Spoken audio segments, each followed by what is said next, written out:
सिद्धांत आहे, कॉन्सेप्ट म्हणजे संकल्पना आहेत आणि समाजशास्त्रीय परिप्रेक्ष्य आहेत। या तीनच गोष्टी खरं तर या पेपर 1 मध्ये अत्यंत महत्त्वाच्या आहेत। कृषक समाज, मध्यमवर्गीय समाज, नवमध्यम वर्ग या सगळ्यांचं मिळून भारतीय समाज बनतो आणि हे एक स्ट्रक्चर आहे भारतीय समाजाचं, तर त्याचा अभ्यास आपल्याला पेपर 2 मध्ये करायचा आहे। Syllabus is very much connected with your everyday life. आपण जे शिकत आहोत GS मध्ये ना, त्याच्यातलाच बराचसा भाग या C सेक्शन मध्ये आहे आणि पूर्ण सोशिओलॉजीच्या पेपरमधला सगळ्यात सोपा भाग म्हणजे C सेक्शन आणि सर्वात जास्त वेटेज मिळणारा भाग म्हणजे C सेक्शन एक्झामच्या दृष्टीने। सोशिओलॉजीमध्ये प्रेडिक्टेबिलिटी आहे, प्रश्न कसे पद्धतीने विचारले जातात, साधारणतः फार काहीतरी वेगळाच प्रश्न समोर येत नाही।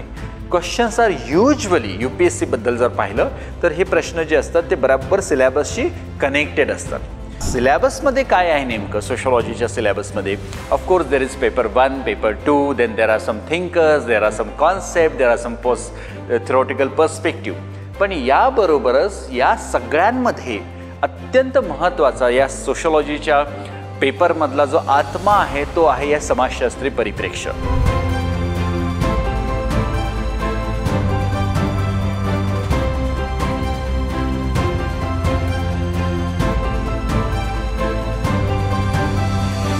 नमस्ते स्टुडंट्स, ऑप्शनल सोशिओलॉजीच्या या सत्रामध्ये आपल्या सगळ्यांचं स्वागत आहे। Let me introduce myself. I am doctor Kuldeep Singh Rajput. I am teaching sociology, optional sociology. I did my PhD in sociology. I'm also postdoctoral fellow at International Institute of Migration and Development for European Union project. And I like to write, my articles are published in Indian Express, Hindu, Times of India, Sakal. आणि समाजशास्त्र या विषयाचा परिचय मी आजच्या सत्रामध्ये करून देणार आहे। आपली जी बॅच आहे सोशियोलॉजीची ती 13 जुलैपासून सुरू होत आहे। ही बॅच इंग्रजी आणि मराठी अशा दोन्ही माध्यमांमध्ये वेगवेगळी असणार आहे। तर आपण आजच्या या सत्रामध्ये सोशियोलॉजी या विषयाचा परिचय करून घेऊयात। चला तर मग आता सुरू करूयात। So students, late me introduce you sociology, the world of sociology. Sociology is the systematic study. See, it's a systematic study, and that is why first unit is about, even second unit is about why sociology is a science. It's a science, that is why it's a systematic study. And systematic study of society, human behavior and social interactions. समाजाच्या व्यक्तीच्या सामाजिक वर्तनाचा, त्याच्या आंतरक्रियांचा आणि त्याचबरोबर संपूर्णतः समाजाचा अभ्यास करणारं शास्त्र म्हणजे समाजशास्त्र. ज्यावेळेस आपण म्हणतोय की संपूर्ण समाजाचा अभ्यास करणारे शास्त्र, त्यामध्ये मग सगळ्याच प्रकारच्या सामाजिक वर्तनाचा, वेगवेगळ्या सामाजिक संस्थांचा, सामाजिक प्रक्रियांचा त्यामध्ये समावेश होतो. So it's a very broad subject. And it also deals with how individuals are influenced by the groups, institutions and cultures they are part of, and how societies are developed, function and change over a time. So there is a reciprocal relationship between individual and society. Individual is getting shaped by society, social norms, culture, and at the same time individual contributes for the betterments of society, or even they shape the society. So in this way समाज आणि व्यक्ती हे दोघंही एकमेकांना प्रभावित करत असतात आणि ह्या प्रभावित करण्याच्या प्रक्रियेतून अनेक प्रकारची वर्तनं, अनेक प्रकारची नियमनं, संस्कृती, आकृतिबंध निर्माण होतात. त्या सगळ्यांचा अभ्यास आपण या समाजशास्त्रामध्ये करत असतो. आणि मग तसं पाहिलं तर या विषयाची जी व्याप्ती आहे ती खूपच मोठी आहे. यामध्ये प्रामुख्याने सामाजिक संस्था ही संकल्पना किंवा social interaction, social structures, culture, social relations या गोष्टींना प्रचंड महत्त्व सोशियोलॉजीमध्ये आहे. ही खूप अगदी शॉर्टमध्ये मी तुम्हाला इंट्रोड्यूस करून सांगत आहे. ही कॉन्सेप्ट, याचे अजून अनेक आयाम आहेत. मग आपण या समाजाकडे कसं पाहू, कसं पाहणार आहोत? So then there is a question of sociological perspective. For example, if you are looking at education, if you are looking at family as institutions, right? So what kind of changes are taking place in family institution? If you take example of Indian society, what different forms of education, let's say teaching learning processes are emerging in contemporary Indian society. So you need a lens to understand these different processes and how these different processes influence individual, shape his or her behavior, and ultimately shape entire society. तर हे समजण्यासाठी व्यक्तीवर समाजातल्या वेगवेगळ्या घटकांचा कसा प्रभाव होतो, वेगवेगळ्या सामाजिक संस्था कशा पद्धतीने काम करतात, या सगळ्यांचा आढावा घेण्यासाठी मग इथे प्रश्न येतो समाजशास्त्रीय परिप्रेक्ष्याचा, दृष्टिकोनाचा, सोशोलॉजिकल पर्स्पेक्टिव्ह. आणि मग काही ठराविक पर्स्पेक्टिव्हच्या मदतीने आपण समाजातली ही जी पूर्ण प्रक्रिया आहे ही समजून घेण्याचा प्रयत्न करत असतो. So this is how sociology syllabus is also. You need to have sociological perspective to understand different thinkers, then different social institutions and different processes. तर या सिलेबसमध्ये काय आहे नेमकं सोशोलॉजीच्या सिलेबसमध्ये? Of course there is paper 1, paper 2, then there are some thinkers, there are some concept, there are some theoretical perspective. पण याबरोबरच या सगळ्यांमध्ये अत्यंत महत्त्वाचा या सोशोलॉजीच्या पेपरमधला जो आत्मा आहे तो आहे या समाजशास्त्रीय परिप्रेक्ष्य, जो सिलेबसमध्ये दिलेला नाही आहे पण तो तुम्हाला माहिती असणं गरजेचं आहे. मग एक 5 ते 6 असे वेगवेगळे सोशोलॉजिकल पर्स्पेक्टिव्ह आहेत आणि त्या पर्स्पेक्टिव्हच्या मदतीने आपण वेगवेगळे थिंकर्स, वेगवेगळ्या सामाजिक संस्था, वेगवेगळे कॉन्सेप्ट, त्याचा समाजावर कसा परिणाम होतो, त्याचा व्यक्तीवर कसा परिणाम होतो, या गोष्टी या सिलेबसमध्ये आपण पाहणार आहोत.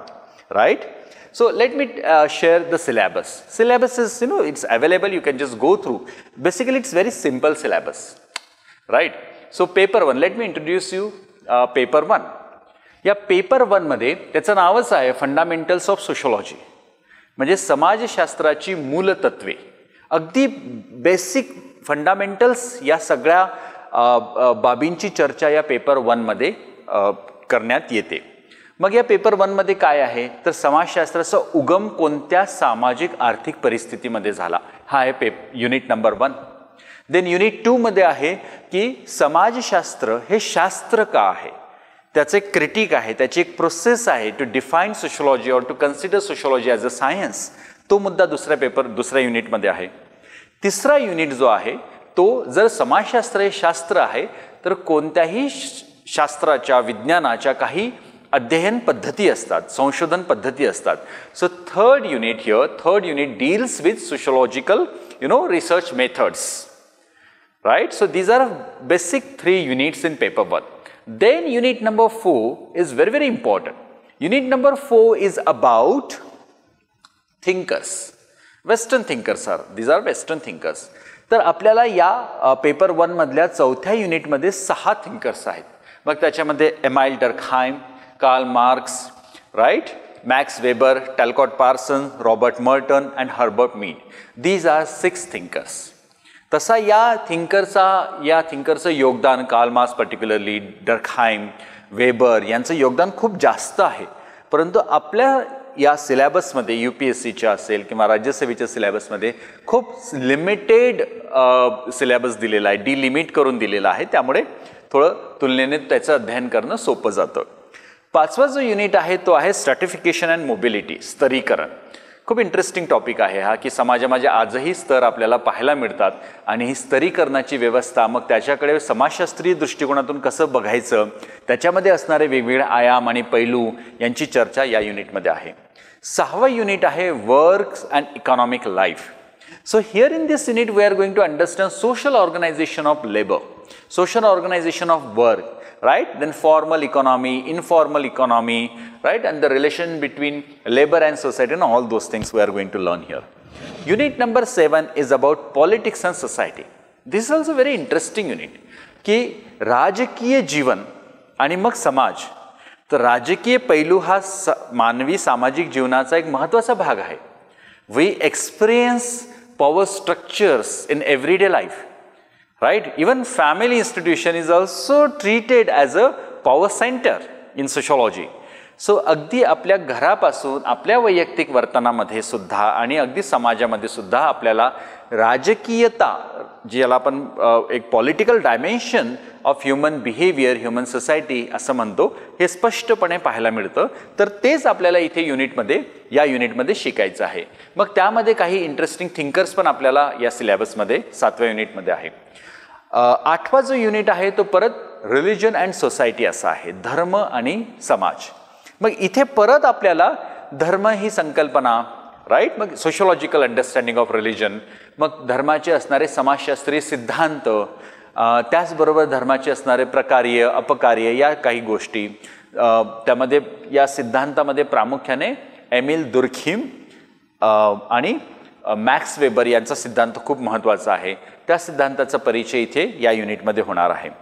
9th unit is about systems of kinship, आप्त संबंध किंवा नातेदारी व्यवस्था ज्याला आपण म्हणतो. आपण एकटे नाही आहोत, आपण कनेक्टेड आहोत, फॅमिलीशी कनेक्टेड आहोत, आपल्याला एक खूप मोठं रिलेटिव्हचं एक खूप मोठं असं नेटवर्क असतं, राईट. आपण त्या नेटवर्कचा एक महत्त्वाचा भाग असतो. आपण कुणाच्या नेटवर्कचा तरी आपण सुद्धा भाग असतो, आपल्यासाठी कोणीतरी एक महत्त्वाचं व्यक्ती असतं. तर हे सगळी किनशिप सिस्टीम आहे, ती कशी तयार होते, त्याचे नियम कसे ठरवले जातात आणि मग त्याच्यामध्ये असणारे वेगवेगळे आयाम, त्याचे असणारे वेगवेगळे सोशिओलॉजिकल पर्स्पेक्टिव्ह, रिजन वाईज सुद्धा नातेदारी व्यवस्था कशी बदलते. Kinship system changes according to region also, norms changes according to region also. So that is what we are going to understand in unit number 9. Here it is very interesting. Let me tell you about patriarchy also. See, the concept of patriarchy is also given in unit number 9, which is really very interesting. Patriarchal social institutions, the concept of patriarchy, patriarchal values, then division of labor, sexual division of labor, then how patriarchy, shapes our everyday behavior. हा सगळा भाग या युनिटमध्ये येतो, तो आहे unit number 9. आणि last unit from paper 1 that is social change in modern society, आधुनिक समाजामध्ये होणारे सामाजिक परिवर्तन. मग शिक्षण असेल, तिथे सायन्स असेल किंवा सामाजिक परिवर्तनाचे समाजशास्त्रीय सिद्धांत असेल. आणि मग या 10व्या युनिटमध्ये खूप एक इंटरेस्टिंग कॉन्सेप्ट आहे, concept like development and under development, dependency theory, under development theory किंवा development and kind of core and dependency, अशा काही कॉन्सेप्ट आपण या 10व्या युनिटमध्ये शिकणार आहोत, which are really very interesting. So let me summarise paper 1. So paper 1 is basically about theories, it's about concepts and it's about theoretical perspective. So 3 things are there. सिद्धांत आहे, कॉन्सेप्ट म्हणजे संकल्पना आहेत आणि समाजशास्त्रीय परिप्रेक्ष्य आहेत. या 3च गोष्टी खरं तर या पेपर 1 मध्ये अत्यंत महत्त्वाच्या आहेत. इथे फार ॲप्लिकेशन बेस असा कॉन्सेप्ट कंटेंटच नाही आहे.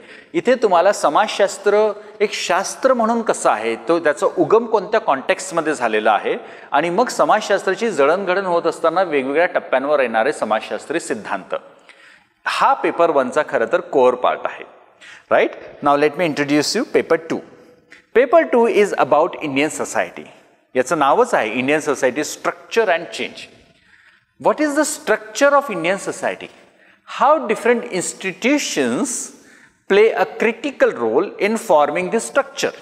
And what are the contemporary changes are occurring in this Indian societal structure?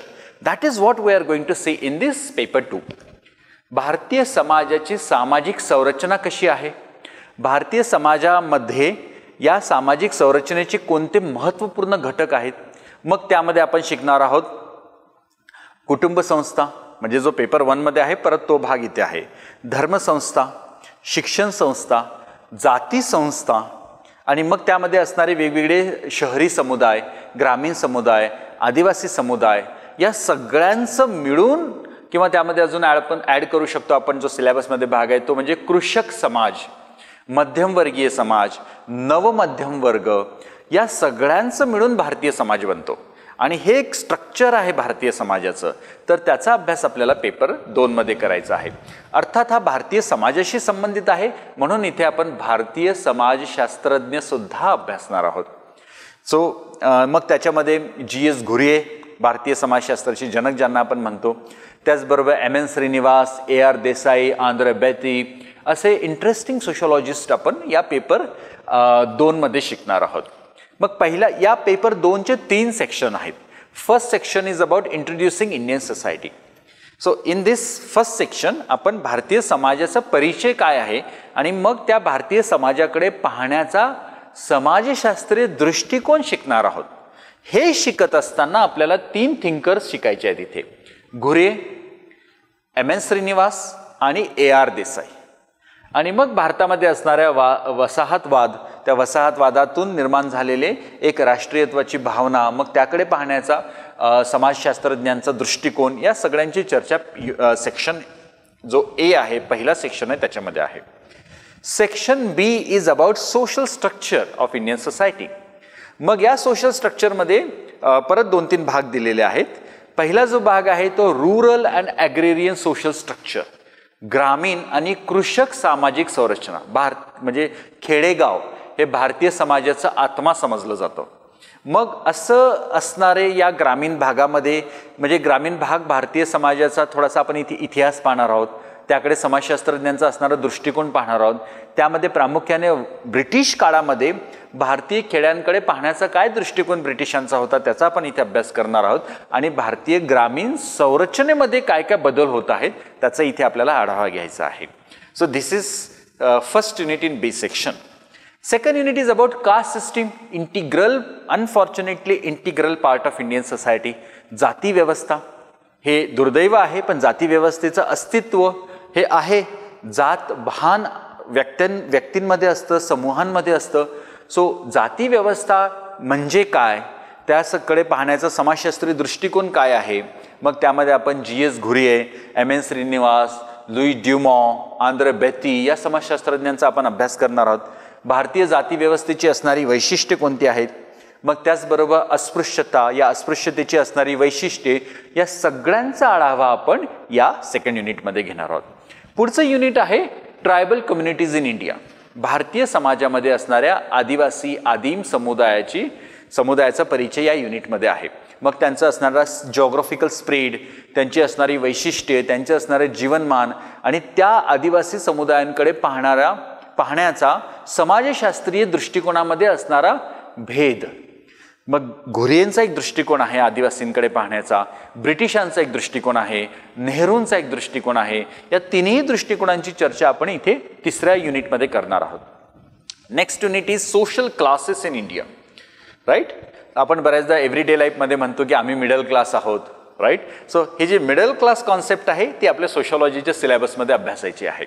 मग त्याच्यातून पुढचा येणारा जो पुढचा वर्ग आहे, वरचा वर्ग आहे, upper middle class, elite class, neo middle class, हा सगळा जो आहे तो या युनिटमध्ये आपण शिकायचा आहे. 5वं युनिट आहे system of kinship in India. Right, हा शब्द पाहिल्यानंतर म्हणजे नातेदारी व्यवस्था, भारतीय समाजातली नातेदारी व्यवस्था, हा दुसऱ्या युनिटबद्दल, मी दुसऱ्या पेपरबद्दल बोलतो आहे. आणि हे सांगत असताना तुम्हाला रिलेट होत असावं की हा सेम टॉपिक आपण पेपर 1 मध्ये पण पाहिला आहे. तर ॲक्च्युली ते ओव्हरलॅपिंग आहे, मी सांगणार आहे त्याच्याबद्दल सुद्धा. तर इथे परत आपण नातेदारी व्यवस्था, भारतीय समाजामध्ये असणारे पेट्रियार्की, आप्तसंबंध, मग विवाहाचे प्रकार, कुटुंबाचे प्रकार, हा सगळा भाग इथे आपल्या 5व्या युनिटमध्ये येतो. 6th unit is again about religion and society. भारतीय समाजामध्ये असणारे धर्म, समाजशास्त्रीय परिप्रेक्ष्य, धर्मांमध्ये होणारे बदल वगैरे, हा सगळा भाग जो ऑलरेडी पेपर 1 मध्ये आहे तो परत भाग इथे 6वा युनिट म्हणून आपल्याला शिकायचा आहे.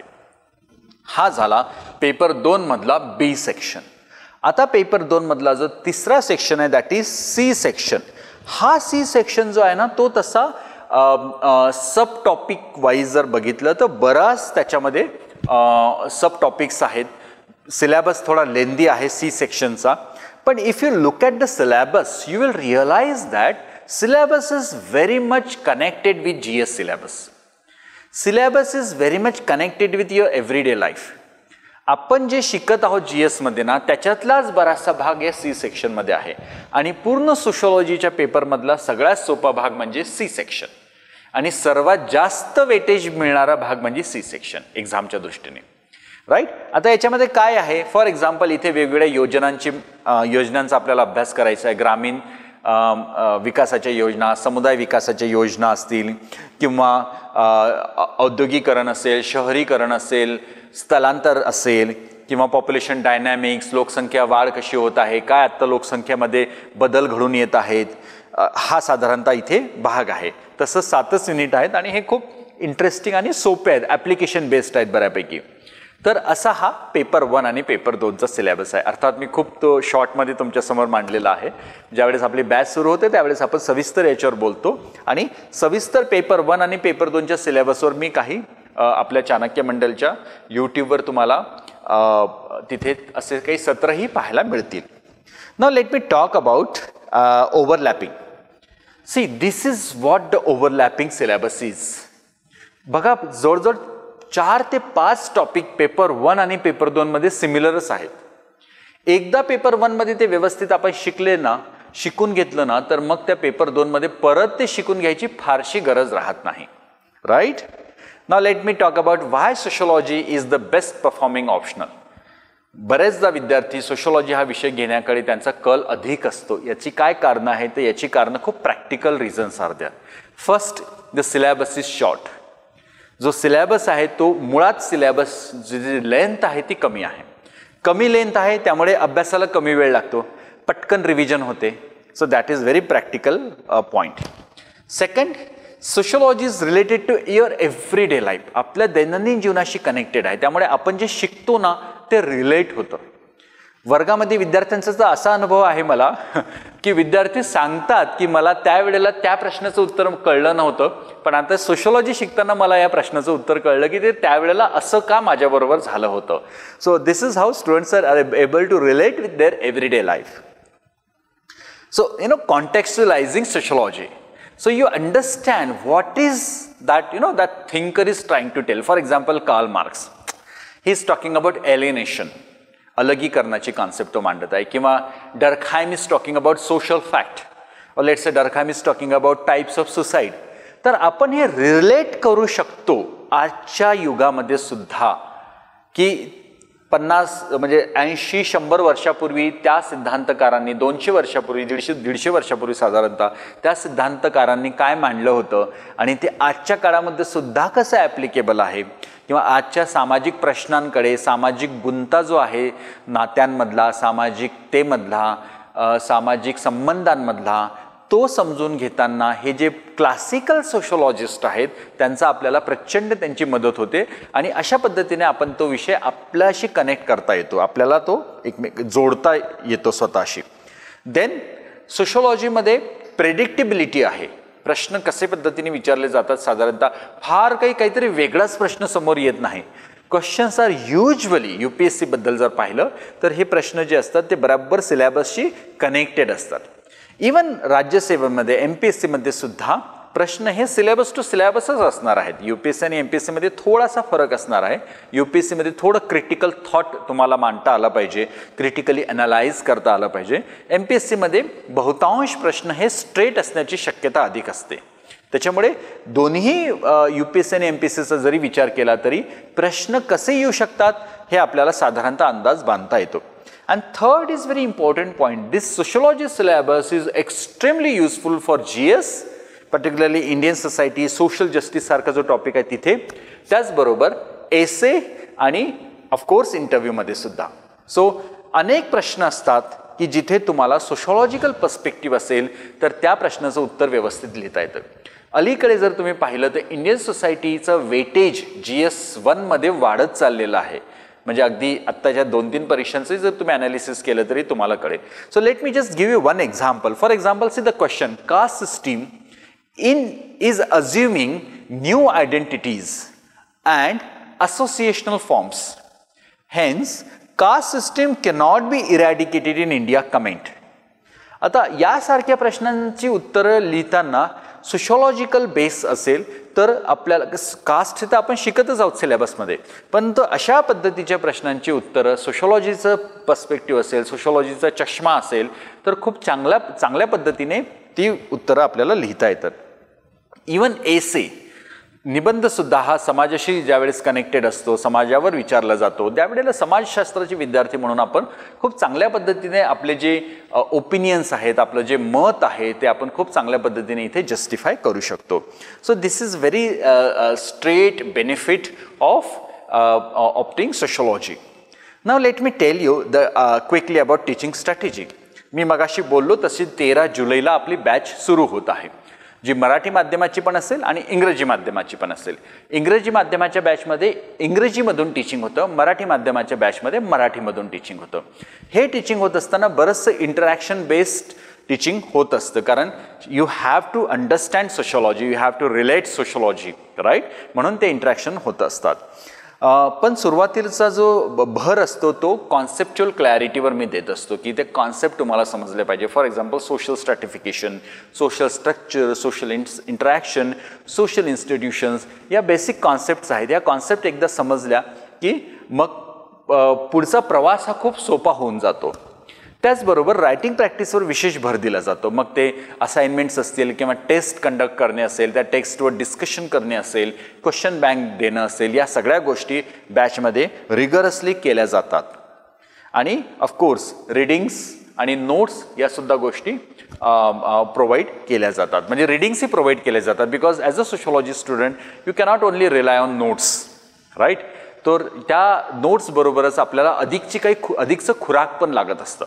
त्यामुळे काही महत्त्वाचे आर्टिकल्स किंवा एडिटोरियल आर्टिकल्स असतात किंवा काही जर्नल्समधले आर्टिकल्स असतात, ते सुद्धा शेअर करून थोडंसं त्याच्यावर मंथन होणं, त्याच्यातून नोट्स काढणं, या सगळ्या गोष्टी सोशोलॉजीमध्ये आपण करत असतो. तर हे अगदी कमी वेळेमध्ये मी ओव्हरव्ह्यू मांडण्याचा तुमच्यासमोर एक प्रयत्न केलेला आहे. सो डिटेल डिस्कशन आणि बाकीचे जे त्याचे अनेक आयाम आहेत सोशोलॉजीचे, हे आपण ॲक्च्युली वर्गामध्ये भेटू, त्यावेळेस आपण त्याची चर्चा करू आणि त्यावेळेस आपण ते शिकायला सुरुवातही करू. Thank you very much. बाय.